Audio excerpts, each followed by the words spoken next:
Channel యొక్క అప్డేట్స్ని పొందాలనుకుంటే subscribe button పైన క్లిక్ చేయండి, పక్కనున్న బెల్ ఐకాన్ పైన క్లిక్ చేయండి.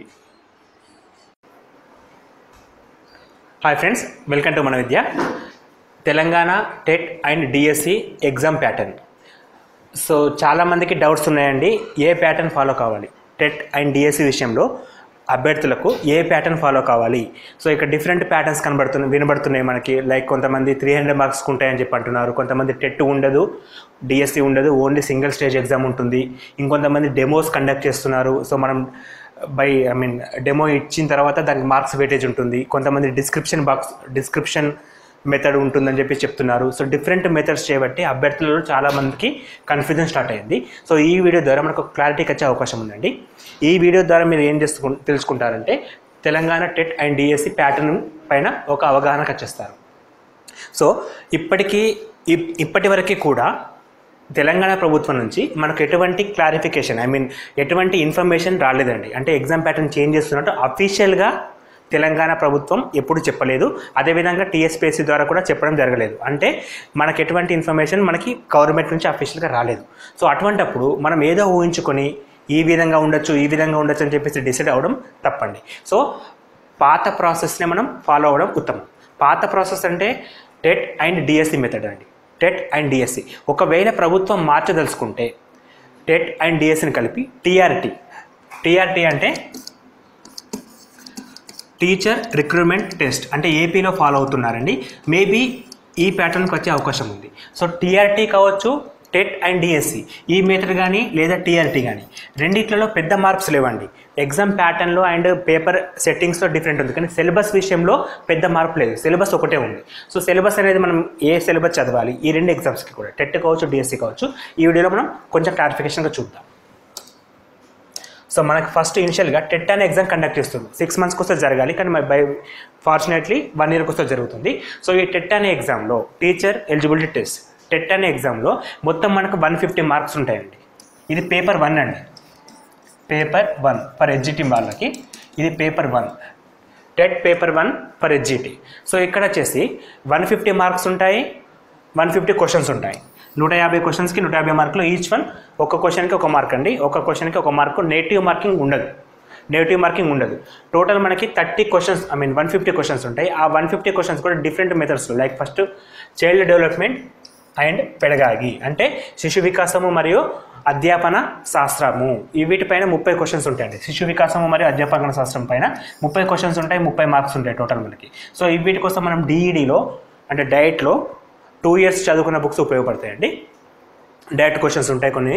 Next language one opted by candidate అంటే మనము ఏ లాంగ్వేజ్ చదువుతున్నామో ఆ లాంగ్వేజ్ పైన questions. For example Telugu medium వాళ్ళు తెలుగు అండి, తెలుగు మీడియం వాళ్ళు తెలుగు, ఉర్దూ మీడియం వాళ్ళు ఉర్దూ, ఇంగ్లీష్ మీడియం వాళ్ళు హిందీ మీడియం వాళ్ళు హిందీ. సో ఇంగ్లీష్ కాదండి ఇక్కడ, జస్ట్ ఫస్ట్ లాంగ్వేజ్ అనేది తెలుగు కావచ్చు, ఉర్దూ కావచ్చు, హిందీ కావచ్చు, మలయాళం కావచ్చు, కన్నడ కావచ్చు. సో అవన్నీ ఏం పెద్దగా మనం చదివి ఉండము. ఇక్కడ మన స్టేట్లో వచ్చేసి తెలుగు, హిందీ ఆర్ ఉర్దూ ఈ మూడిట్లలో మనం ఏమి అప్టెండ్ చేస్తామో వాటిపైన క్వశ్చన్స్ ఉంటాయి. ఆ క్వశ్చన్స్ కూడా మొత్తం 30 క్వశ్చన్స్ ఉంటాయి, కానీ అందులో 24 మాత్రం సబ్జెక్టుకి సంబంధించింది, కంటెంట్కి సంబంధించి ఉంటుంది. రిమైనింగ్ 6 మాత్రం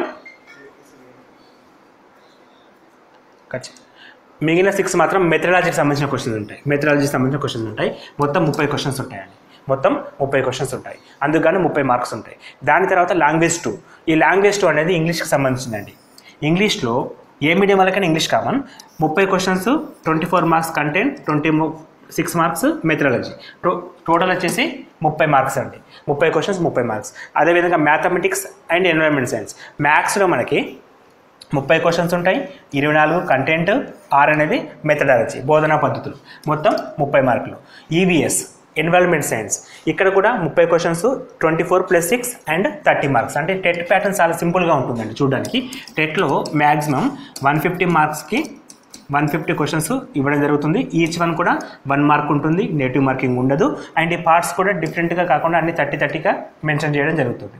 సో ఇక్కడ మనకి ఈవీఎస్ అనేది సిలబస్ ఎక్కడి నుంచి చదవాలని కూడా ఇంపార్టెంట్ అండి. అప్ టు 7th క్లాస్ అని చెప్పేసి మెన్షన్ చేస్తారు, కానీ మనం 7th క్లాస్ కాకుండా 10th క్లాస్ వరకు చదివితే బెస్ట్ అండి. ఎన్వైర్న్మెంట్ స్టడీస్ అనేది 10th క్లాస్ వరకు చూసుకుంటే డిఎస్సిలో కూడా ఉపయోగపడుతుంది, యాజ్ వెల్ as వేరే ఎగ్జామ్స్ రాసిన, కాంపిటేటివ్ ఎగ్జామ్స్ రాసిన ఉపయోగపడుతుంది. ఎందుకంటే టాపిక్ వైజ్గా మనం ఆలోచిస్తే కాంతి అనే లెసన్ ప్రతి ఇయర్లో ఉంటుందండి. సో మనం స్టాండర్డ్ లెవెల్ అనేది కన్ఫర్మ్ చేయలేం. ఒకవేళ పేపర్ టఫ్గా వస్తే మనం చదివిన 10th క్లాస్ వరకు సిలబస్ ఉపయోగపడుతుంది. అందుకని మనం 10th క్లాస్ వరకు గవర్నమెంట్ వాళ్ళు ఇష్యూ చేసిన బుక్స్ మాత్రం చదవండి, వేరే బుక్స్ వద్దు. స్టేట్ సిలబస్ గవర్నమెంట్ బుక్స్ మాత్రమే ఫాలో కండి. ఇది టెట్ సిలబస్ అండి. ఇక్కడ మనకి మొత్తం 150 మార్క్స్ ఉంటాయి. ఈ 150 మార్క్స్ని వెయిటేజ్ చేస్తారండి, 20%కి వెయిటేజ్ చేస్తారు. 150 మార్క్స్ని 20 మార్క్స్కి క్యాలిక్యులేట్ ఇస్తారు. ఏ విధంగా క్యాలిక్యులేట్ ఇస్తారు అంటే, ఫర్ ఎగ్జాంపుల్ ఒక క్యాండిడేట్కి 120 మార్కులు వచ్చినాయి అనుకుందాం. ఈ 120 మార్కులు అంటే 150లో మనకి 80%, 150లో 120 అంటే 80%, 80% ఆఫ్ 20 అంటే 16 మార్కులు అండి. సో మనకి టెట్లో 16 మార్కులు వచ్చినట్టు. సో వెయిటేజ్ అనేది డిపెండ్ అవుతుంది. సో టెట్ పైన 20% వెయిటేజ్ ఉంటుంది. ఆ 20% కూడా ఏ విధంగా క్యాలిక్యులేట్ చేస్తామంటే, ఫర్ ఎగ్జాంపుల్ ఒక క్యాండిడేట్కి 120 మార్కులు వస్తే 150లో 120 అనేది 80% కాబట్టి మనం 20లో 80% 16 మార్క్స్ తీసుకుంటామండి. సో అతనికి టెట్లో 16 మార్క్స్ వచ్చినట్టు వెయిటేజ్ ప్రకారం. ఇది టెట్ అండి. దీని తర్వాత డిఎస్సి. ప్రీవియస్ ప్యాటర్న్ ఎట్లా ఉందంటే, డిఎస్సిలో మొత్తం 160 క్వశ్చన్స్ ఉంటాయండి. టోటల్ వచ్చేసి మనకి 160 క్వశ్చన్స్ ఉంటాయి. ఇది పేపర్ 2, సారీ డిఎస్సి ఎస్జిటి వాళ్ళకండి. ఎస్జిటి వాళ్ళకు డిఎస్సి పేపర్లో 160 క్వశ్చన్స్ ఉంటాయి. అందులో 80 మార్కులు ఉంటాయి. అంటే ఈచ్ వన్ కూడా హాఫ్ మార్క్ క్యారీ అవుతుంది. అంటే ఒక క్వశ్చన్కి 0.5 marks, half marks. Negative marking ఉండదు.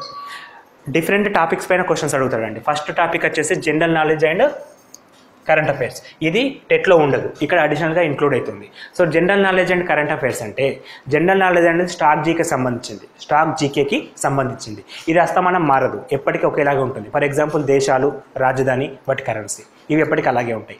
అండ్ యుఎన్ఏఓ కావచ్చు, డబ్ల్యూటీఓ కావచ్చు, ఆర్గనైజేషన్స్, ఇంటర్నేషనల్ ఆర్గనైజేషన్స్, అండ్ ఎత్తైన పర్వతాల గురించి, లోతైన నదుల గురించి ఇటువంటి క్వశ్చన్స్ అడుగుతూ ఉంటాయండి. ఇదంతా కూడా స్టాక్ జీకేకి సంబంధించింది. అండ్ కరెంట్ అఫైర్స్ అంటే వర్తమాన అంశాలపైన క్వశ్చన్స్ ఉంటాయి. ఈ వర్తమాన అంశాలు ఏ విధంగా ఉంటాయంటే, ఎగ్జామ్ నోటిఫికేషన్ వచ్చిన డేట్ నుండి ప్రీవియస్ అంటే దానికంటే ముందు 6 నెలలండి, 6 months సిలబస్ అడగడం జరుగుతుంది. ఈ 6 monthsకి సంబంధించిన కరెంట్ అఫైర్స్ అడుగుతారు మనకి. కరెంట్ అఫైర్స్ అంటే న్యూస్ పేపర్ 6 months బ్యాక్ నుంచి రెగ్యులర్గా చదివితే సరిపోతుంది. లేదు అంటే షైన్ ఇండియా లాంటి మ్యాగజైన్స్ ఉంటాయి, అవి మనం మంత్లీ మ్యాగజైన్స్ ఉంటాయి, వాటిని తీసుకొని 6 months మ్యాగజైన్స్ ప్రిపేర్ అయితే ఈ క్వశ్చన్స్ మనం అటెండ్ చేయొచ్చు. మొత్తం 20 క్వశ్చన్స్ ఉంటాయి, అందుకు గాను 10 మార్కులు ఉంటాయి మనకి. అంటే each one half mark. So next prospective education. ఇది మనం డిఈడిలో సిలబస్ అండి. ఇక్కడ కూడా 20 క్వశ్చన్స్ ఉంటాయి అండ్ 10 మార్క్స్ ఉంటాయి. ఇది మీకు ఆల్రెడీ వెల్ నోన్ సబ్జెక్ట్. దీని తర్వాత లాంగ్వేజ్ 1. ఇంతకుముందు డిస్కస్ చేసినట్టు విధంగానే లాంగ్వేజ్ అనేది తెలుగు కావచ్చు, ఇంగ్లీష్ కావచ్చు, హిందీ కావచ్చు, ఉర్దూ కావచ్చు అండ్ సో ఆన్. ఇట్లా లాంగ్వేజ్ మారుతూ ఉంటుంది. వాటిలో 18 మార్కులు ఉంటాయి. ఈచ్ వన్ కూడా 9 మార్క్స్ను క్యారీ చేస్తుందండి. అండ్ లాంగ్వేజ్ 2 ఇంగ్లీష్ అండి. బేసిక్ ఇంగ్లీష్లో రీడింగ్ కాంప్రిహెన్షన్ కావచ్చు, different questions, jumble sentence, correction of sentence, opposite words, synonyms, ఇటువంటి కూడా 18 క్వశ్చన్స్ ఉంటాయి అండ్ 9 మార్క్స్ ఇస్తారు. And mathematics, science, social. ఇక్కడ సైన్స్లో మనకి ఫిజిక్స్ కావచ్చు, బయాలజీ సైన్స్ కావచ్చు, అన్ని టాపిక్స్ పైన కూడా 18 మార్క్స్ ఉంటాయండి ఈవీఎస్లో. సో లాస్ట్ టాపిక్ వచ్చేసి టీచింగ్ మెథడాలజీస్. ఈ టీచింగ్ మెథడాలజీస్ మాత్రం 30 మార్క్స్ ఉంటాయి, హైయెస్ట్ వెయిటేజ్. దీనిపైన 15 మార్కులు ఉంటాయండి. టీచింగ్ మెథడాలజీస్ పైన 15 మార్క్స్ ఉంటాయి. ఈ టీచింగ్ మెథడాలజీ అంటే బోధనా పద్ధతులు. ఈ బోధనా పద్ధతులు ప్రతి టాపిక్ మీ డిఈడిలో ప్రతి బుక్లో లాస్ట్లో ఉంటాయండి. ఆ బోధనా పద్ధతులు మీరు పర్ఫెక్ట్ చూసుకుంటే మీకు 15 మార్కులు రావడం జరుగుతుంది. అంటే డిఈడి సిలబస్ని పర్ఫెక్ట్గా చదువుకోవడం బెస్ట్ అండి. టోటల్గా మనకి 160 క్వశ్చన్స్ ఉంటాయి, 80 మార్కులు ఉంటాయి.